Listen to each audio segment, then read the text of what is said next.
السلام عليكم ورحمة الله وبركاته. الشمار كفون المان رمودا نجا أولتني جرتو فيا أولتني رب نجا نوشر ما نوجس قال لبك نجا نفاتو بقى جراتني بقى والمان رمجني كانوا داوتش جرتني كانوا ردفا جرتنو ديك السنو المان رمودا بيا دنيا مرة جرتن كسبك السنة بكوكا ما جرتن ركو بياتي في هذا جرتنو ديك السنو ربين جايات دو كيسين نواباسو ركون المان رمودا بكون دتو بايجتشا gurri keenya gadduma dhagaha iji keenya mimmaan boha har'a geenye ammallee ittuma jirra haa ta'utii garuu dhiirtiin boochuu gaafa injifattees hin kofaltu gaafa injifatamtees hin boochuu suni haaluma duniyaati haaluma qabsooti haa ta'uti rakkoon hin jiru garuu hawaasa miidhamaa jiruu fi nama nu miidhaa jirurraa dubbachuu barbaadeeti kaaba walloo keessatti wanni baatii lama darban kana keessatti deemaa ture ilaa har'aatti waan akkaan ulfaataa waan akkaan seenaa keessatti illee agarree hin beekne nurra dalagamaa ture waan ulfaatatu hojjetamaa ture. Egaa torban lama uummanni keenya lubbuun isaadhaa lafoodhaan hanga tokko fooraree ture uummanni lafoodhaan namni nama dhiitu hin jiru dhiittaa jalaa bahee ture hoffolee ture jennee gama biraatiin ammoo abiyyiin xayyaaraadha uummata magaalaa adda addaatti rukutaa ture dheengadduma kanallee magaalaa kamisee keessatti uummata islaamaa nama meeqa dhabama godhe xayyaaraadhaan dhaheeti ummata hawaasa qulqulluu masgiidaa bahuu lafa masgiidatti lafa uummanni wookii wal bira gaheetti lafa namni wal ga'uu danda'utti hundatti rukutee ummata miidhaa jira ummata fixaa jira waan ta'eef sangaa qilleessi waan hin jirreef rakkoo shabakaatiif wal nagarree hin gabaafamne hin dhageenye amma kun warra dhageenye suni oduma akkasi jiru immoo har'a waraanatti beelleffees karaarraa jalaa maqatee uummanni diina biyyattii diina uummata keenyaa ta'ee jiraataa ture sun dacha'ee uummata kunoo tarkaaffii haala suukanneessa irratti fudhataa jira. Uummanni daa'ima gatee dubartiin daa'ima ishii gattee karaa baqatee uummanni baadiyyatti baqataa jira warra magaalaa keessaa qabeenya uummataa hulaa cabsanii guuruu jiran boojuu jiran saamuu jiran jechuudha. Mootummaan ummata reebaa jira ummata dhiiraarraa ari'aa jira dargaggeessi baqataa jira shamarrootaa fi daa'imni qofaatti roorroo keessa jira mana ummataa cabsanii guuraa jiran warri fannoo of hin jiru fi liyyuu hayila amaaraadhaan maduraas ummata irratti dhiibbaa oofaa ture ummata keenya argaan feene karoora qidii harkaa qaban san hojiirra oolchuudhaaf magaalaa makkannaa yookaan haxaayii keessatti wanni deemaa jiru kasuu kanneessaadha. Qabeenyi ummata keenyaa wanni takka manatti hin hafne jeetu uummanni himataa jira. Lubbuunuu giddi jalaa baane yookaan ammoo lafa oduu san nu weerarin jalaa baqannee baane mana keenya qabeenya keenya addunyaa keenya weeraranii booji'aa jiran kan jedhan hawaasni himataa jira. Egaa inuma dubbanna malee silaa dubbannee waa godhaa hin jirru ilmaan Oromoodhaa waan doonuuf wallaalleeti kan akkana ta'aa jirru. Nama nu ajjeesaa jiruu fi waan du'u jirruuf wallaalaa fi kan hunda ta'aa jirra. Uummanni mootummaa dahoo godhatee nurratti bobba'aa jira. Mootummaan ammoo nuti hin shanee jeetu nu fixaa jira. Dargaggeessaa fi warra qawwee harkaa qabu yoo ofirraa lola jee shanee jana ajjeesan irraa fuudhan qawweellee nama meeqa irraa kan jechuu warra. Akka qabeenya isaa hin ittifanne ni reebbamanii ajjeefamaa yoo qabeenya isaa biraa deeme immoo fannoo fi rabbi isaan hafannisu bakka malleetti booji'amaa jira uummanni keenya.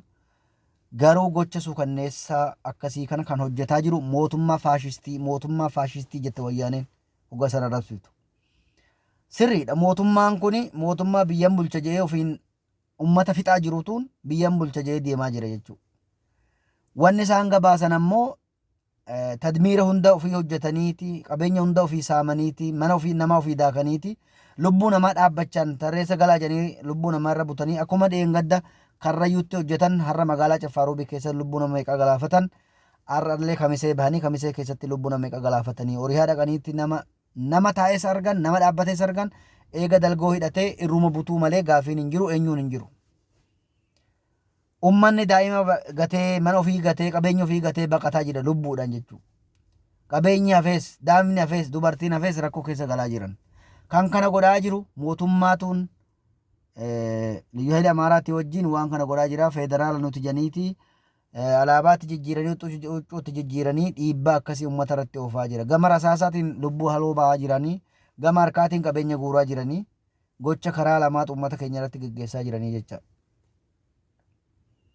Torbee lama gaa waa'ee xayyaaraan deemu malee kan lafoodhaan qabeenya namaa saamu, mana namaa gubuu, hulaa namaa cabsuu, dubartii namaa gudeedu, daa'ima namaa ajjeesu, sun silaa torbee lama foora fudhanne akkuma jenne nuti deebi'ee ammaas uummata keenya fixaa jira. Nuti diinni keenya mootummaa biyyi kana. Diinni uummata keenyaa diina qabeenya keenya saamu, lubbuu teenya wareeru, dubartii teenya gudeedu kana diinni keenya.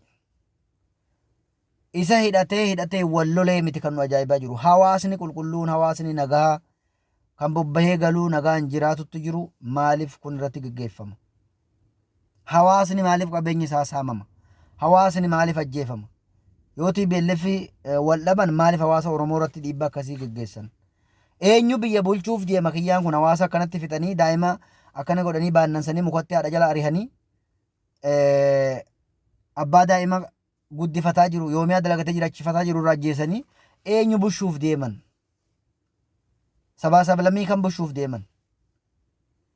Kuni lubbuu namaa lafarraa fixuu, lafa babal'ifannaa, sanyii namaa xiqqeessuu, lubbuu namaa balleessuu, dhiittaa mirga ilma namaa baanan suni waa akkanan taane.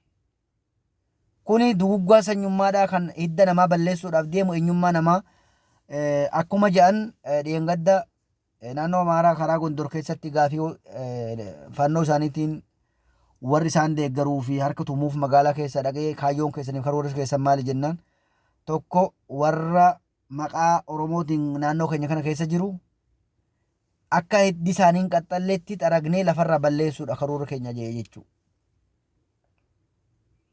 Hiddi isaanii ammaas yookaan fedhi isaaniidha uummata keenya lafarraa xaraganii hidda balleessuudha. Tana isiniif haa galu. Gocha akkasii kanatu nurratti gaggeeffamaa jira. Dhiittaa akkasiitiin akkamitti namni buluudhaaf deema? Saamicha akkasitti akkamitti namni bulee jiraata? Qabeenyi namaa midhaan gale manaa guurramaa jira, boollaaf baafamaa jira, gurjii guurramaa jira, manni namaa gubataa jira, dubartiin namaa gudeedamaa jirti. Eenyu kana godha? Waraana mootummaatu kan hojjetaa jira jechuudha.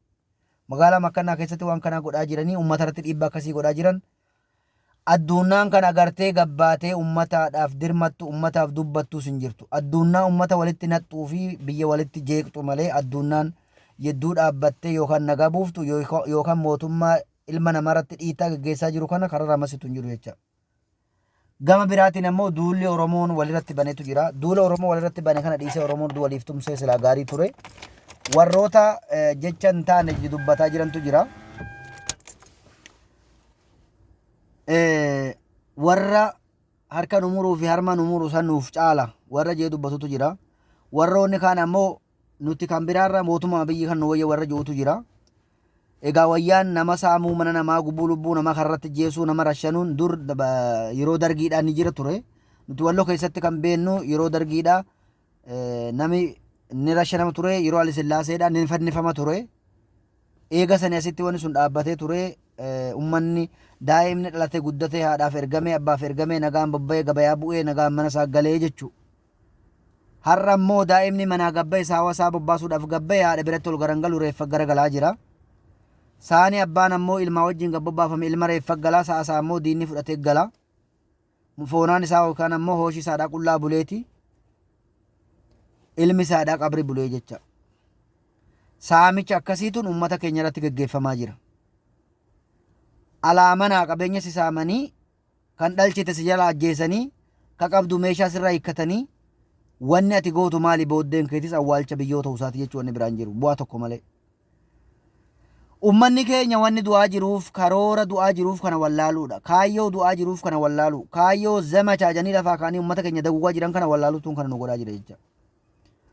Fakkaattoonni afaan Oromoo dubbatanii fi jala deemtoonni ilmaan Oromoo fakkaatanii Oromoo walloo irratti duulaa jiran har'allee liyyuu haylii fi maqaa federaala ofiin jiruun alaabaa qabataniiti magaalaa keessa deemanii nama lafatti argan kan taa'u arganis kan deemu arganis kan baqatu arganis irra butanii lafatti jeessan reeffi akka lafaa fuudhamne godhaa jiran. Akkuma torbee lama dura reeffa uummata keenyaa magaalaa Sanbatee keessatti ajjeesanii torbee yookiin bulii 10 teessisan ammallee karoora akkasiitu nutti deebi'ee reeffa lafatti ittisaa jiran jechuu akka namni hin kaafne. Bineensa dheengadda sooran waraabessa reeffa uummata keenyaa sooran san ammaas sooruu jalqabanii jechuu. Garuu furmaata isaanii fakkaate malee diina ofitti bitu jira yoo of beekan ta'e.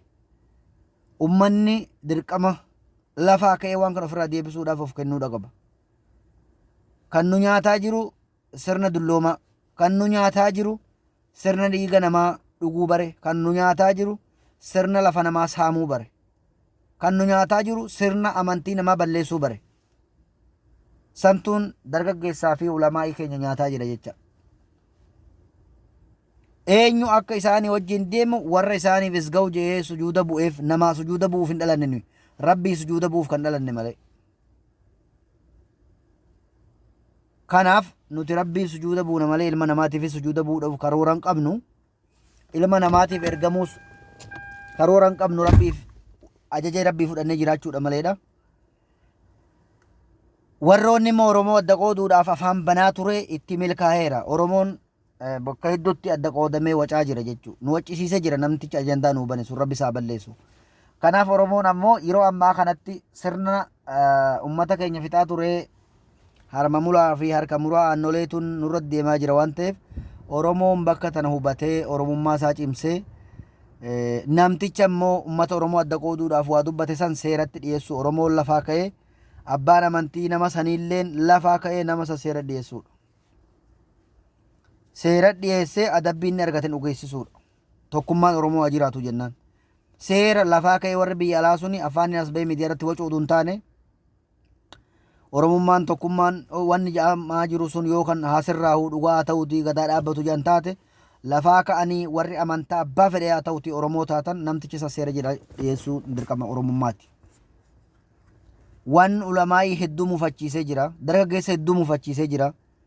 Jaarsolee hedduu mufachiisee jira. Shamarra hedduu mufachiisee jira. Haadholee keenya mufachiisee jira. Warra amantii Islaamaa qabu sagalee kana beeku hunda mufachiisee jira. Ofuu nu jibbisiisee jira jechuudha. Uumama kan kee kana osi jibbisiisee jira. Maaliif kana dhageessee gurrumatti kana baattee kan deemtee galtu duwwaa tokko hin hojjanne si jechisiisa jechuudha. Kanaafuu immoo nuti lubbuun teenya tuni kan amantiiti. Lubbuun teenya tuni kan teessuuf amantiifi. Yoo amantiin qabaane waan itti goonu hin qabnu ittiin haa jennu lubbuu tanaa'u. Fidaak yaa Rasuulallah. Wanni jedhameef nuti rasuula maqaa dhahuu dhiisii. Ulamaa'ii keenya jechuudha. Rasuula maqaa dhahuu achuma hin qaqqabne.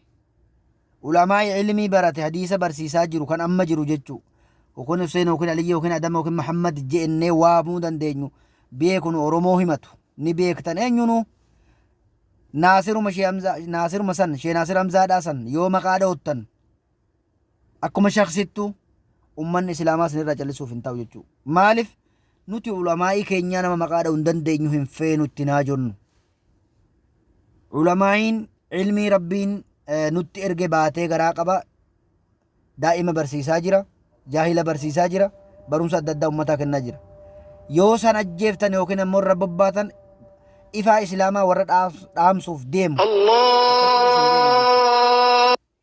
Kana waan ta'eefu namticha isa seeratti nurraa dhiyeessaatii warri immoo qalbiin isin baddee qabsoon deemaa jirtuun akka waan namticha saniin deemaa jirtu isiniif fakkaaterraa uf qusadhaa. Bakka san ilaalina itti yaadina. Namticha seera jala hin jirre bu'aa hin qabne faayidaa hin qabne afaan banu. Seerri ABO'dha. Seera qaba, kabaja qaba, naamusa qaba, nama barsiisa. Namni ABO jalatti hoogganamu unkaan Oromoo arrabsuu dhiisii saba biraatuun arrabsu. Kabaja qaba, seera qaba. Akkuma amantiin Islaamaa gorsa nuuf kennee naman ajjeesinaa. Naman arrabsinaa. Kasijjeesi ajjeesii. Waman qatala yuqtal. Assinnu bissin, al'eenu bil'een, al'udhunu bil'udhuni jeesan. Dhaabni adda bilisummaa Oromootis adabbii, naamusa, gorsa namummaa, namoomaa qaba. Kanaaf sun immoo kana hunda keessaa nama bilisa tahee hiddii diidaa ta'ee deemaa jiru waan ta'eef Oromoon ulamaa'iin hedduun har'umallee nama liivii waraabaa jiru jira. Waan akkasirraa of qusadhaa jechuu barbaadeetiin barbaadina. Tokkicha jala deemtanii tokkummaa Oromoodhaan dhabina. San ammoo warri amantii isaadhaa keessatti hoogganamu tarkaaffii barbaachisaa ta'e tokkummaa Oromoodhaa irratti haa fudhatuuti. Seera jalaa oolchuuti. Isaan haa ilaallattu dubbiin tuni. Kan biraa ammoo warri godina Oromoo Walloo Khamisee keessatti dhalatee jiraataa ture kan shabakarra yeroo hunda jiru har'a miidiyaarra bahee waraanni keenya tasgabbiidhaan biyya keenya qabatee jira, nagaa buusee jira jee afaan banaa ture, seenaa sii galmeessinee jirra. Borutti si gaafanna. Kalma Oromootti. Oduu lubbuun namaa cafacafamaa jiru, takkaa rakkoo ummata buqqee baadiyyaa kee jiru rakkachaa jiru, lubbuu namaa darbe takkaa oduu gabaaftee hin beenne. Waan Oromoo takkaa oduu dubbattee hin beenne. Waan ilmaan Oromoo oduu takkaa dubbattee hin beenne. Arraba luqqiftee qabeenya namaa guuraa turte barana maqaa manni gubateen. Qabeenya namaa meeqa fuutee ukkaamsaa turte. Baqattee biyyaa baatee har'a immoo as deebitee jecha akkasii laatte. Hin dagatin. Jecha har'a laatte kana hin dagatin. Ilmaan Oromoo har'a Kamisee keessatti wareegamanii fi Caffaa keessa wareegaman, dheengadda xayyaaraadhaan Kamisee keessatti namni 10 meeqa dhume. Dhiigi suni takkallee afaan keetii gabbahee wareegan himne nagaa himte jechuun nagaa Rabbi si adawwu. Namni yeroo ammaa kanatti dhiiga ilmaan Oromootiin taphaa jirtan rakkoo Oromoo dhossitanii fedha keessanii fi yookaan ammoo massalaaf jecha yookaan garaa keessaniif jecha dubbattan irraa of qusadha. Dhiigi ilmaan namaa taphaa miti. Bakka tana cubbuun ni argamti. Cubbuun isheenina. Roorroon jabduun ilmaan Oromoo Walloo irratti deemaa jirtu Karrayyuu irratti dheengadda tahame Wallaga keessa deemaa jira. Rakkoon ilmaan Oromoo lafa adda addaa irratti dhiibbaan garagara. Wanni Wallagaa keessatti kaleessa sheer godhame tokko waan nama gaddisiisu. Waan akkas godhallee gosa ta'e illee hin beekne, hidhattoota ta'e, hattoota ta'e, mootummaa ta'e illee hin beekne. Warri harka nama muruu bara ammaa muruu jira jechuudha. Harka ummataa muranii sheer godhaniira. Karoora akkasiitu hin deemaa jira. Dhiiga ilmaan Oromootiin hin taphatin yaalama warra ilmaan Oromootiin taphataa jirtu. Guyyaan dukkanaa'e ni bari'a, guyyaan bari'es ni dukkanaa. Rabbiin wanni dachii fi samii utubaa tokko malee lafa kaa'eef irraa baradhuuf ilaaliiti eenyuun utubee samii kana kaa'ee eenyutuun bal'isee lafa kana akkatti zaragga'ee eenyutuun lubbuutan namaa tana dhaabee oofutti jira. Halkan dukkanaa kana eenyutuun bariisisee eenyutuun halkaneessaa irraa yaaddadhuuti na barii siin jee jira Rabbiin. Garuu ati kana quban qabdu. Namni oduu Rabbiin na uume, Rabbiin halkan dukkanaa kana guyyaa jijjiire, Rabbiin guyyaa ifaa kana aduu liqimsiisee dachii garagalee dukkana fide jedhee oduu yaade dhiibbaa ilma namaarra deemaa jiru kana cubbuu as baheen dubbatu jecha. Borummoo Rabbiin sirraan ga'e hulaa namaa tana hulaa namaa gaddatti isheente tana si isheenuu malti jechuudha. Ulamaa meeqa darbe maarraan dubbatin. Sheekolee meeqa dheengadda jawwaa keessatti uummata masgiida gayyaa dhume. Dheengadda Kamiseetti xayyaaraan kan dhume kasan. Mee kanarraa maan dubbatin. Amantii Islaamarraan bakka boo jettee afaan banaan turre. Qabeenya meeqa guuraan turre. Rakkoo ummanni keenya keessa jiru tokkoo lama jennee lakkaa'uudhaaf guyyaan nutti fixata. Garuu hanguma dandeenya dubbannee bira dabarraaf malee. Yooni dubbanne jenne eenyu akka badii qabuus fiixan qabu, eenyu akka rakkoo qabuus fiixan qabu, eenyu akka rakkataa jirus hammanaan hin jiru jecha. Garuu hanga danda'e tokko namni wal hammatee jiraatu hanguma rakkoon baay'attee obsuu hin danda'amne tokko irraa dubbachuu yoo tana addunyaan kan agartu taate aalamni kan argu ta'e uummata kan ariifatu taate garuu wanni rifataaf hin jiru kan ariifatee nu fixuu deemuuf nu balleessuu deemu malee. Kanaafuu fayyaa taa jiraadhaadha. Dukkana keessan jira. Yeroottiinis dukkanaanis dukkana keessan jira. Sanumaaf rakkoo uummata keenyaa dubbachuu barbaadeeti. Dukkanni ni dabarti. Salaamu alaikum warahmatullahi wabarakatuh. Bultii gaarii.